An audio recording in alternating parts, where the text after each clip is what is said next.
ফেনীর বন্যায় শুধু ফসলের ক্ষতিই নয়, কেড়ে নিয়েছে কৃষকের স্বপ্ন। ফুলগাজীর মুন্সিরহাটে কৃষক রাসেল গরু হারিয়ে শোকে কাতর। এছাড়াও ঘেরের মাছ ও পোলট্রি খামারের ক্ষয়ক্ষতিতে দিশেহারা তার মতো আরও অনেকেই। ক্ষতিগ্রস্তদের তালিকা করে প্রণোদনা দেয়া হবে বলে জানিয়েছেন জেলা প্রশাসক। ফেনীর ফুলগাজীর মুন্সিরহাট ইউনিয়নের কমুয়া গ্রামের কৃষক রাসেল সাধ্যের সবটুকু দিয়ে লালন করেছিলেন দুটি গরু। উদ্দেশ্য আগামী কোরবানির হাটে বিক্রি। কিন্তু প্রকৃতির নির্মম আঘাতে সে স্বপ্ন এখন অতীত। বানের পানিতে ভেসে যাওয়া গরু হারিয়ে দিশেহারা রাসেল।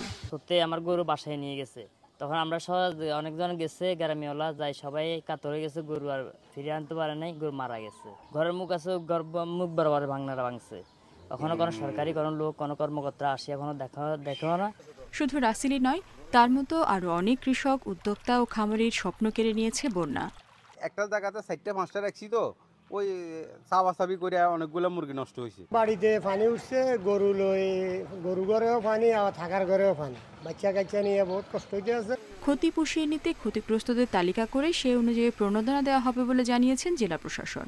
ক্ষতিগ্রস্ত খামারি রয়েছেন তাদেরকে কিভাবে পুনর্বাসন করা যায় সে বিষয়টি আমরা দেখব এবং এই রকম আপনাদেরকেও আহ্বান করব, যারা এরকম ক্ষতিগ্রস্ত আছে তাদের যদি পূর্ণাঙ্গ ঠিকানা আমাদেরকে দেওয়া হয়, আমরা অবশ্যই জেলা প্রশাসনের পক্ষ থেকে, সরকারের পক্ষ থেকে তাদের পাশে দাঁড়াবো। এবারে বন্যায় 2000-এর বেশি পুকুর ও মাছের ঘের ভেসে গেছে। প্রাণী সম্পদে এখন পর্যন্ত প্রায় 65 লাখ টাকার ক্ষতি হয়েছে। Independent news.